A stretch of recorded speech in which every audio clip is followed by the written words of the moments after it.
Hello.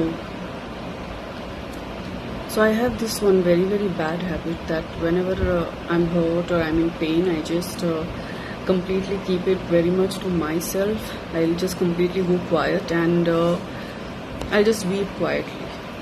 And I have not been able to sleep. I have not been able to think.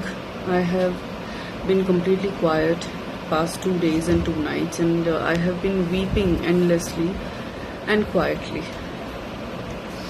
And finally, my husband could not see me in so much agony, and he said, "You must talk about it. You must talk about what's hurting you." Now, the reason for my agony is because I can't stop thinking about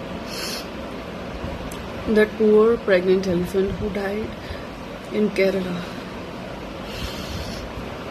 I generally don't talk about my pain, but just thinking about her last moments, her last minutes, where I can't imagine what pain she must have gone through. I have decided to stand up and speak for the voiceless. I'm going to be the voice of those who can't speak and who are mute, who are totally depending on us. Because I know that 99% of the time, we humans will be the reason these poor, innocent animals, these creatures will be in pain. She was just a 15-year-old wild elephant who belonged to the Silent Valley National Park. And she was pregnant. She was in prime of her life. She wandered around, she was roaming around because she was hungry and for more food, of course, because she was expecting. And some hooligan fed her a pineapple filled with firecrackers.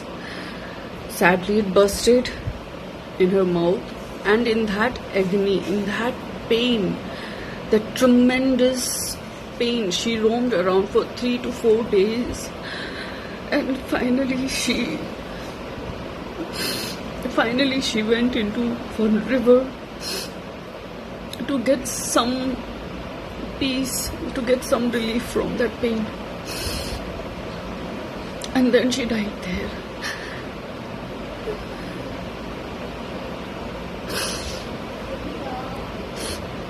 Now the thing is, this is not the first time this has happened in Kerala. Similar incident has happened in April, where another wild elephant died under similar circumstances.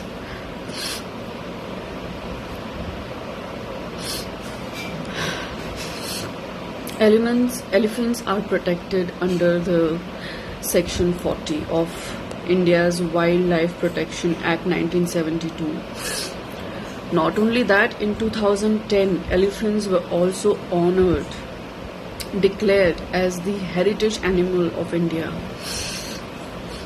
Despite of all these things, from November 2019 to March 2020, almost 7 to 8 elephants have died under very mysterious, unnatural circumstances.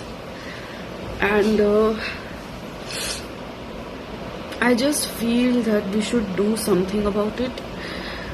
If we are doing so much for other human beings in these tough times, I just feel that, what is the use of this 100% literacy if you have forgotten what is your humanity, if you have forgotten what is kindness.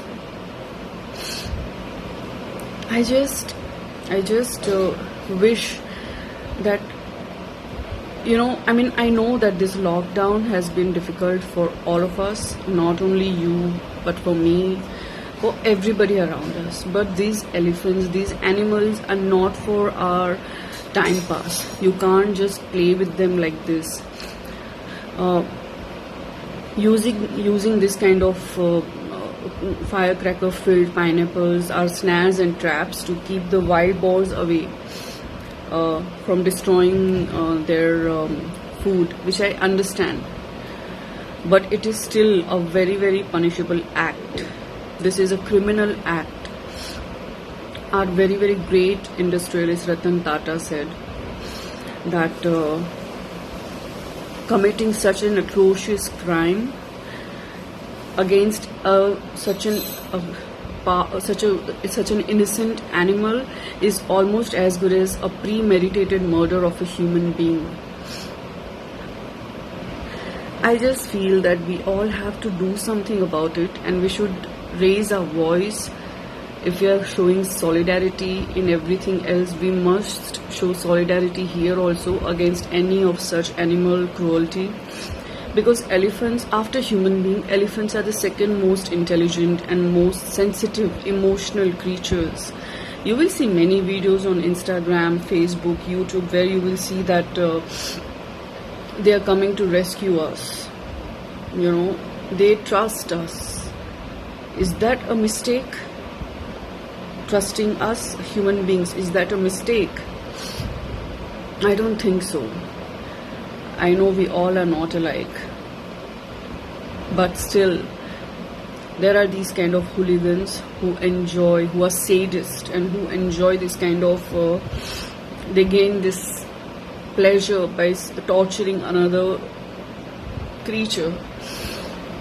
I just wish I request to the Chief Minister of Kerala, I request to the Governor of Kerala, I request everyone, please take some strict actions against these culprits and give them the most harshest of punishment. Let us make an example out of them. Once again, I'd like to say that animals live with us, not for us.